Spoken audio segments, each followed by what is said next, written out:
Hey folks, word to your mother. My name is Dr. Popular, and this is a mini episode of PopCast where I'm going to interview Ed Haponik, a Corco yo-yo player from North Carolina. Ed, how are you? I'm great. How are you? I'm keeping it real, yo. I'm sure you are.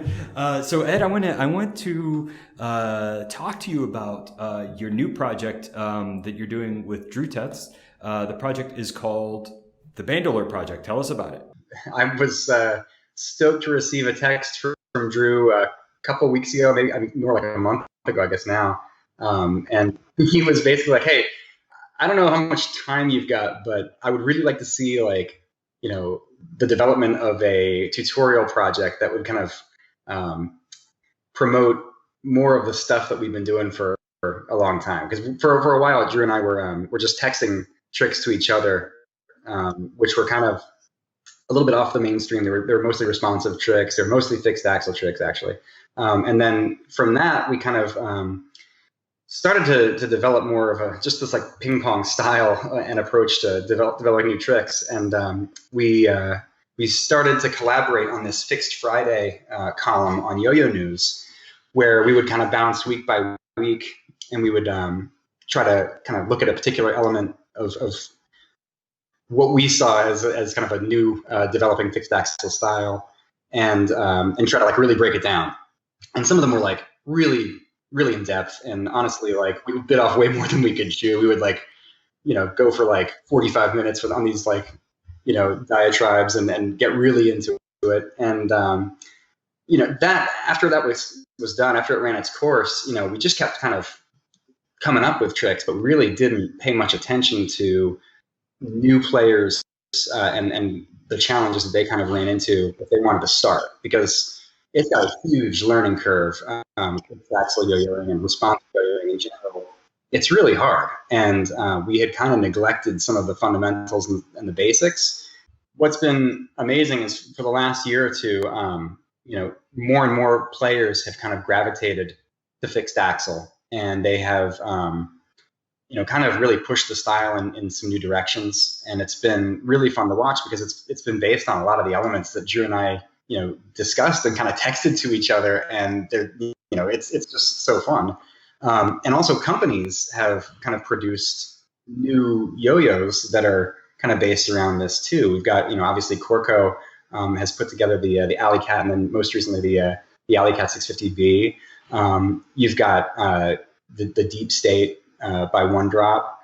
You've got the Confusion by Yo-Yo Factory. You've got the Gamer by Rain City. You've got all these you've got doing the Daytona. There's so many cool like slimline kind of concept yo-yos which really lend themselves well to this style. And obviously, all at the same time, you've got all these individual craftspeople putting together new woodies, new fixed axle yo-yos that are terrific, that are better than anything that we were playing with 10 years ago. So it's really super fun to watch, and we wanted to make this account that'll be kind of helpful, we hope, to players who want to get into fixed axle, want to get into responsive, but they don't necessarily know what are the main elements of vocabulary, trick vocabulary that they need to have down, so they can make their own stuff that that nobody's ever seen. So I think if it works out the way we hope, it'll be really exciting. And we also brought in Kyle Nations, who's one of the preeminent wood players of the modern era too. So we're really stoked. We've got enough good ideas to go for a while, and that's the plan.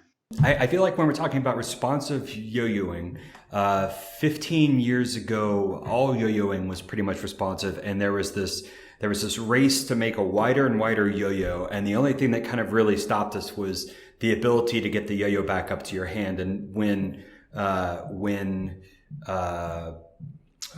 bind return finally came around, at that point, then there was this two different types of yo-yos. There was responsive yo-yoing, which was just yo-yoing before, and then there's non-response, which seems to be pretty common now. The tricks have changed since then. We're focusing, at least you guys are focusing more on string stalls and things like that. What would you call this style of yo-yoing that Bandalore Project focuses on? Yeah, I always want to call it like always want it to be like an A, like have it be like 0A or OA or whatever. I know that's really more like looping with one hand. I mean, it's kind of an old school, antiquated term. I mean, I just struggle. Like, I kind of grasp at straws when I'm trying to like describe it and name it.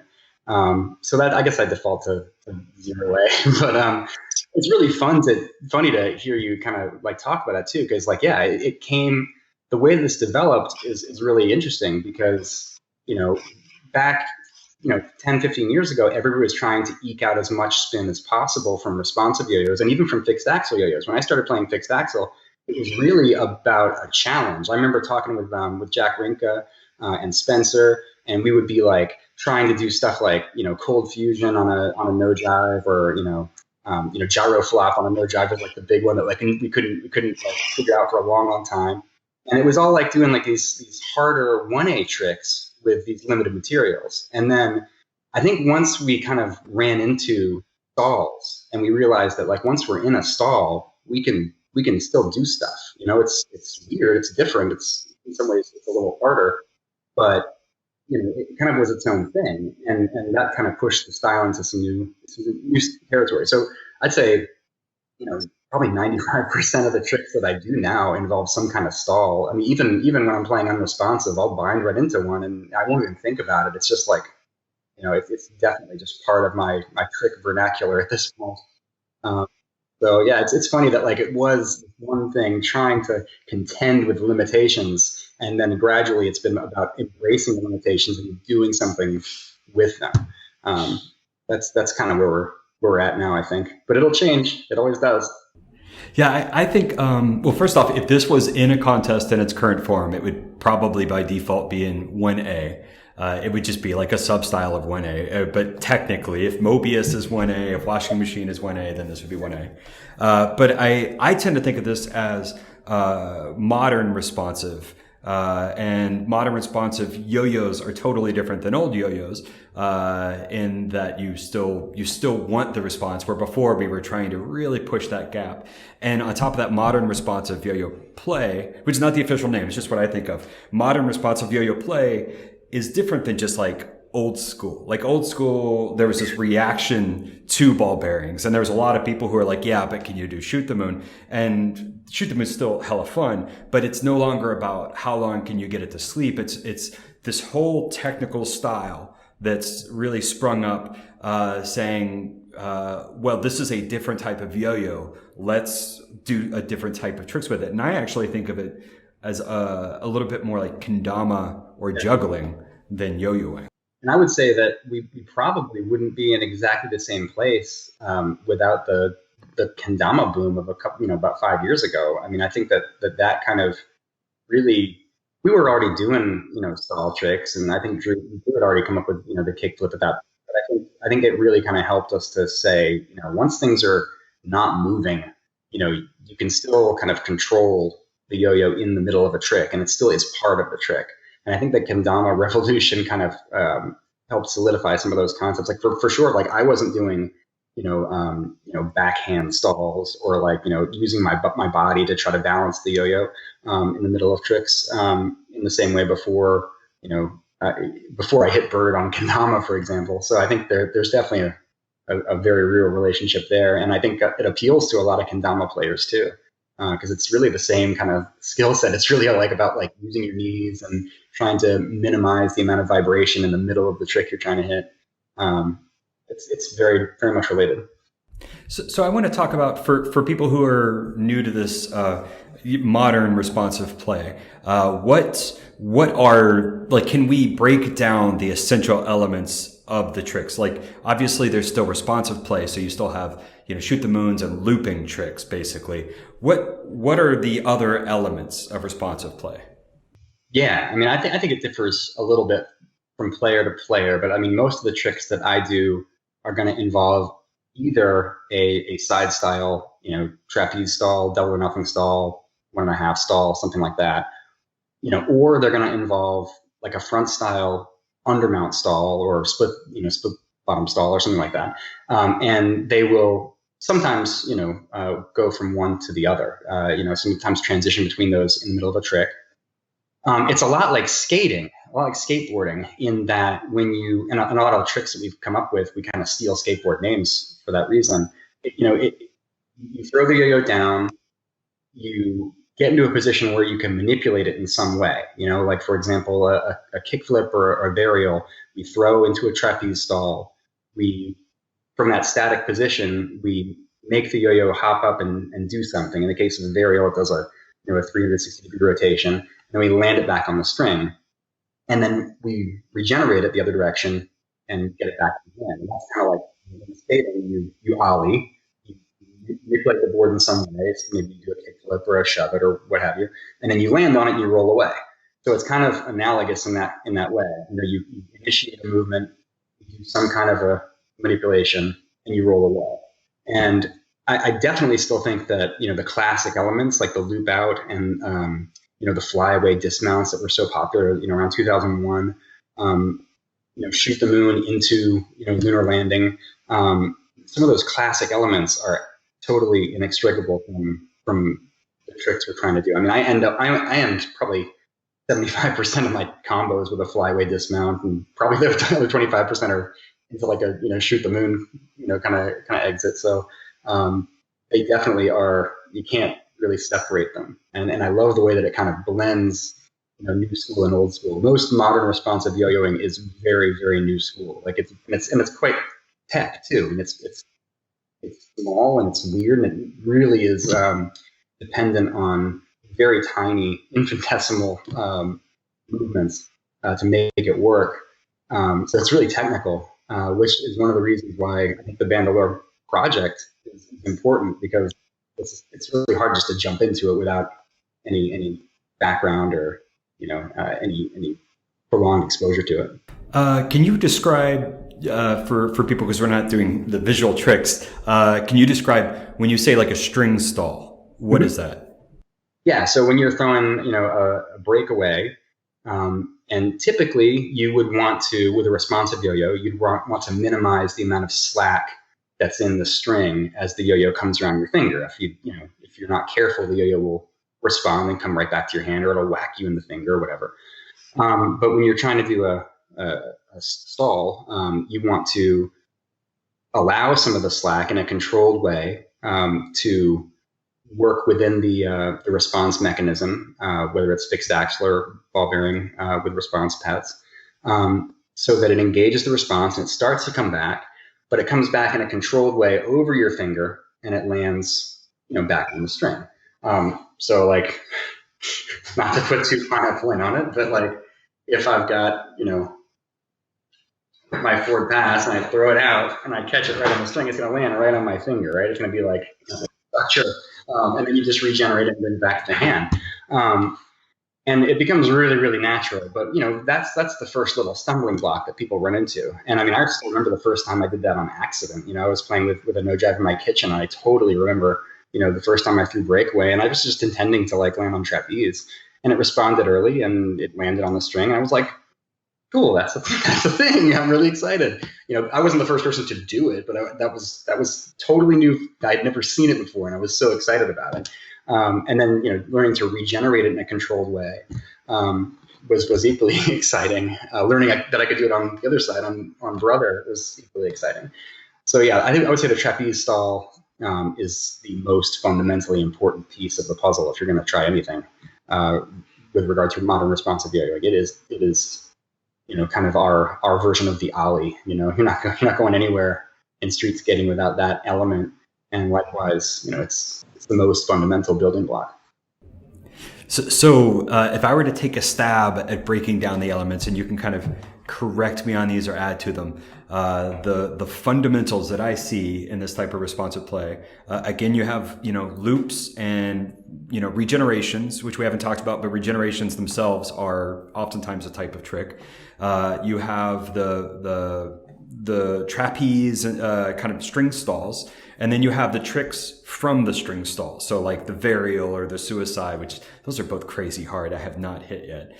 And then you also have maybe one-handed stalls. So like just throwing a forward pass and catching it on your thumb, which is really very similar, but let's just say that's kind of a thing. And stop and goes. And then, yeah, there you go. There's a one-handed stall. And, there's tricks you can do from one-handed stalls too, but they're pretty similar to, I guess, string stalls. But yeah, stop and goes, which, some people explore. You might think it's just a single idea, but there's, lots of room for tech stop and go. And maybe one more just to kind of throw this out there would be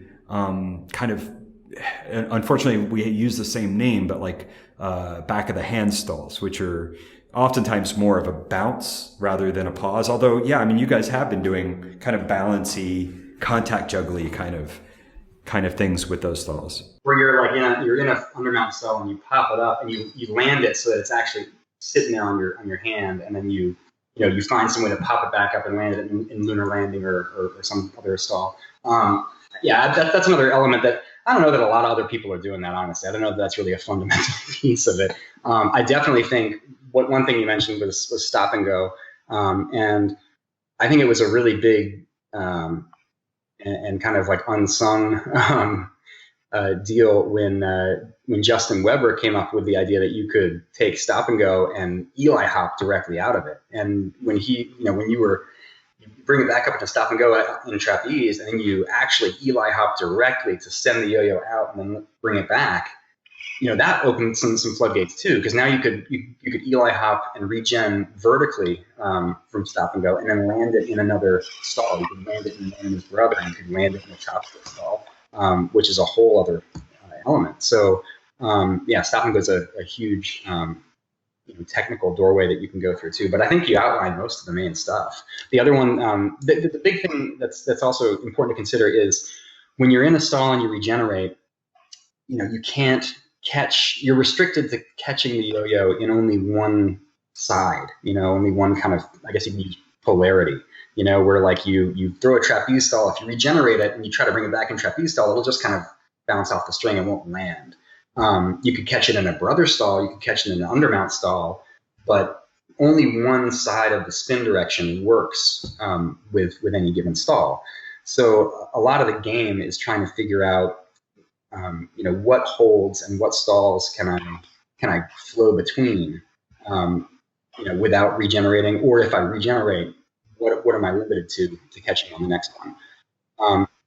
That's another kind of technical piece of the puzzle. If you're going to do longer combinations in this style, you have to kind of be really hyper aware of the spin direction. So let's talk about responsive yo-yos themselves. We've got ball bearing responsives, like you said. Corco has the Alley Cat. I have a 650B. I also have a Deep State, and then we have fixed axle. Can you tell us about maybe the difference between those and what yo-yos you use for each of those? Yeah. I have them here. The 650B is what I use most too. We developed this at Corco from the original Alley Cat, which we got a lot of feedback from responsive players, or I should say Randy got a lot of feedback from responsive players, including me, and he made a really, really good yo-yo. And then he made some refinements to the design, made it a little bit smaller and a little bit lighter, and improved the gap just a bit. So it really does everything I want it to do in a responsive yo-yo. And it's also just a great like everyday kind of pocket yo-yo because it's small and it's thin. I can't say enough good stuff about it. And obviously, modern responsive yo-yos that are metal like this typically have a ball bearing on the inside, and they've got response pads. And this uses a standard kind of Duncan size A size bearing as opposed to the more popular C size bearing, which provides a wider gap. Some yo-yos like the Deep State or Spencer's Walter and Theodore use a C size bearing that's recessed a little bit further into the walls of the yo-yo so that it has a more narrow gap. I really, really do like the A size bearing in this because it really limits, it just provides, the right amount of stall at the end of the string in terms of, coming back to your hand and not kicking back so much when you throw it down. I really love that aspect of this yo-yo. And then here's my signature fixed axle yo-yo that I use constantly. I do this most of the day to day. This is the one from Colin Leland at Timber, TMBR. And then he works with Andre every so often to develop, a new run of these. And it's just like a phenomenal wood yo-yo for me. But there have been a lot. There's been kind of an explosion of really talented, woodworkers who have been kind of communicating more and more and developing really high quality wood yo-yo products. And like, they're so much better than they used to be. I remember, a no jive was the best you could get, even like right up to like 2007, 2008, like you couldn't find better than a good no jive. And, that's not the case anymore. I mean, I still love no jives, but now the gaps have been improved. The walls and the profiles have been improved. They're much easier to land things on. The weights, you can get a tremendous variation of weights. Wood yo-yos made of Purple Heart that tend to be, pushing like 70 grams and they spin for a really long time, or, stuff like this in Zebrano, which are like 45 or 50 grams, and they are just really great for stalls and moons and stuff. So it's a kind of golden age resurgence of wood yo-yos. And obviously these are fixed axles, so they don't have any kind of moving parts on the inside. So the big obstacle there is you're not going to be throwing much longer tricks, the yo-yo like this, because of the amount of friction on the inside with the string. So you're limited to either throwing shorter tricks or stalling the yo-yo out. And, thankfully these yo-yos are phenomenal for stalls. So both of these really, you could do the same tricks with them. And, they will bring you just as much joy. It's really just kind of on any given day, what do you prefer to have in your pocket? And I tend to have both. I've noticed that a lot of these new responsive aluminum yo-yos tend to be very narrow. They actually seem to have kind of not just narrowness, but boxy aspects too. I'm just wondering why we're seeing that kind of consistency. Is it essential for the tricks? Does it help? I don't think it's essential, but I think the one place where it really does help, at least me, I can't speak for any other players, but when I do kick flips with a wider yo-yo, like with an unresponsive yo-yo, if I stall it out and I do a kick flip, the string tends to fall off of the yo-yo a little bit easier if it's wider, or if it is like you're saying, if it's less boxy. The profile on, for example, the Alley Cat 650B, the original Alley Cat, the Deep State, they're all kind of like this. They're all kind of boxy, and they really do all hold a loop really nicely for flips. Same thing with varials. If I am doing a 360 and the yo-yo is going up in the air and it's going to land back on the string, when I catch it on the string there, I need it to not keep spinning off of the string. I need it to kind of catch and hold. So having a narrower gap and a higher wall really helps a lot with that. They don't really need to be as narrow as they are. I think that's kind of just a little bit of kind of classical aesthetic combined with the fact that they loop and regen a little bit better. But I really do like the fact that the walls on these tend to be pretty close to vertical, because when you catch them in a stall, they're more stable. They're less likely just to wander off the string. So that's my best answer for why I like them, but I don't know why people keep designing that way. Right on. So let's talk about maintenance of. As far as just kind of jumping into this, when I play wood, sometimes there's that lack of spin is kind of the issue. When you play ball bearing, when I play ball bearing, it's lack of predictability is the issue. What is your maintenance for? Let's start with the ball bearing. Do you have any? Do you just play it straight? Is there a type of string you use? Yeah, well, and it's a good question. So that's definitely like the issue is the maintenance of a ball bearing modern responsive yo-yo. Until the 650B came out, really it was like you're constantly working. It's kind of like two-way yo-yo players are always trying to like doctor their yo-yos and try to make them just so they could play for 3 minutes, and they just have to either change strings or they have to fix something. It's the same thing with modern responsive metals.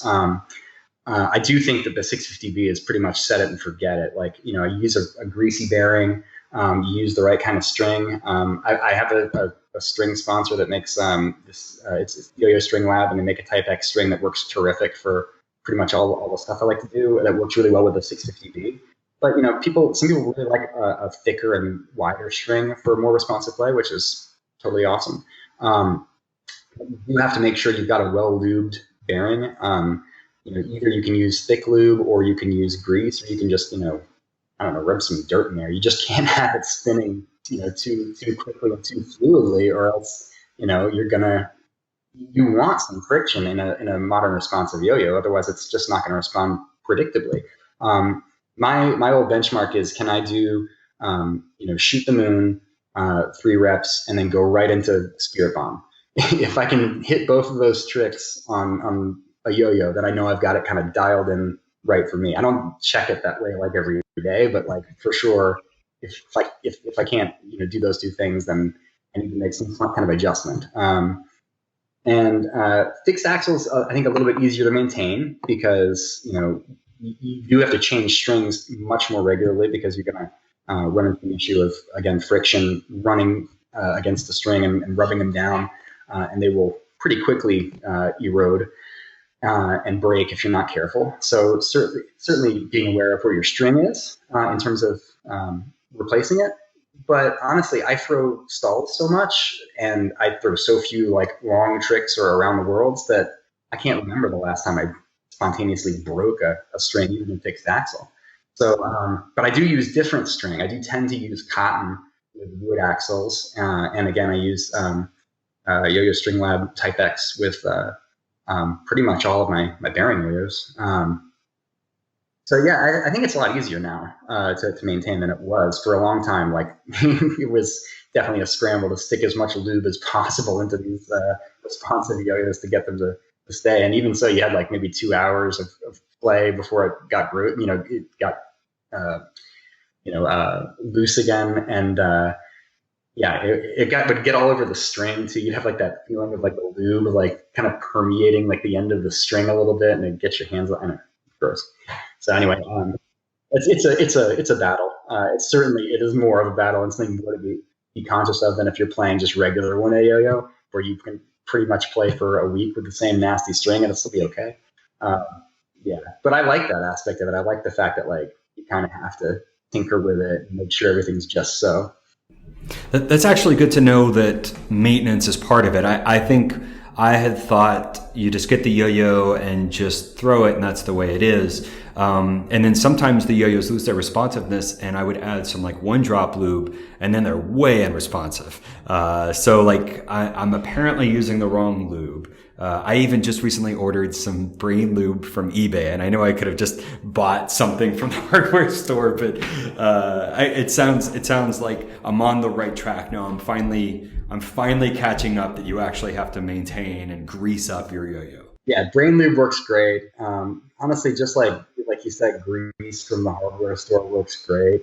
I've stuck all kinds of crap in bearing yo-yos. Like Smucker's jelly works terrific for a little while. Never tried earwax, but maybe someday like I'll start experimenting and see what the preferred best practice of natural biological wax would be. I can't wait to hear your results on that. I'll make a graph. It'll be great. We could have you come back on and we could wax about it. Do you sand your wooden yo-yos? Do you do anything to maintenance them? Do you use Vaseline or wax? Do you use no? In the old days, I mean, before when pro-yos, for example, were really popular, Russell was really popular, and both great yo-yos, but you had to do a little bit more to kind of prepare those axles, because they were really rough. Like pro-yo axles, both 1 and 2, were pretty, they were pretty porous. So it was actually John Higby that originally suggested to me that Vaseline intensive care lip therapy works really well to cure those pro-yo axles, and it does. It makes them like as smooth as butter.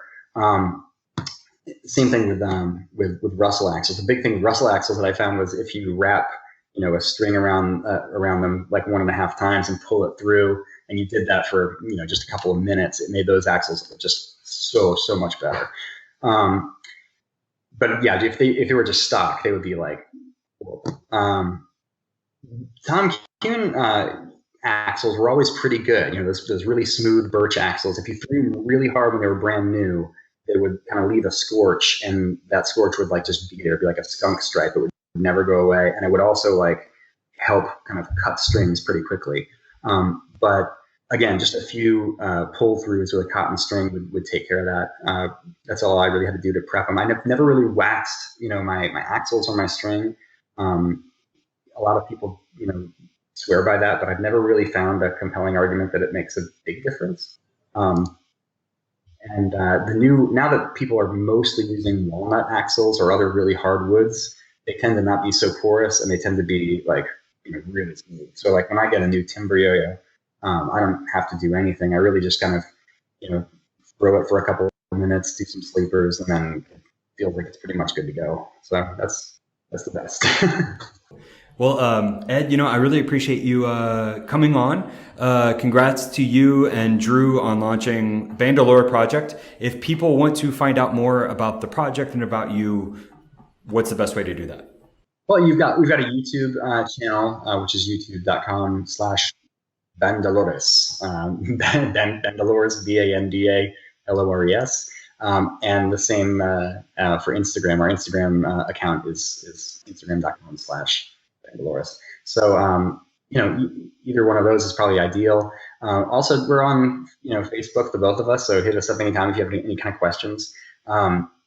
And I would go ahead and join, the Fixed Axle Collective on Facebook, which is a group dedicated to fixed axle yo-yoing, but we also talk about just kind of modern responsive in general. And there's a lot of trick sharing that goes on there, and you get to kind of see more of the kind of community within a community that really has kind of popped up around these kinds of tricks and these kinds of yo-yos. So yeah, it's been really fun to watch, and we'll look forward to hearing from anyone. Cool. Well, I really appreciate you joining us, Ed. You've been watching kind of a special, different episode of PopCast, which is usually a vlog where we talk about trick concepts and just a couple different things. This is my first video interview. I hope you enjoyed watching it. If so, leave a comment below. I think Ed will probably be able to check and see if there's any questions he can answer in those comments as well. Big shout out to my Patreon sponsors who help sponsor these shows. Greg Knowles has been a longtime supporter and a big advocate of mine. I really appreciate that. Samuel Brandt, Steven Schreiber, and all the rest of my Patreon sponsors. You're really rad, and I appreciate it. Thanks for watching, and we'll see you in the next episode of PopCast. Thank you. Bye.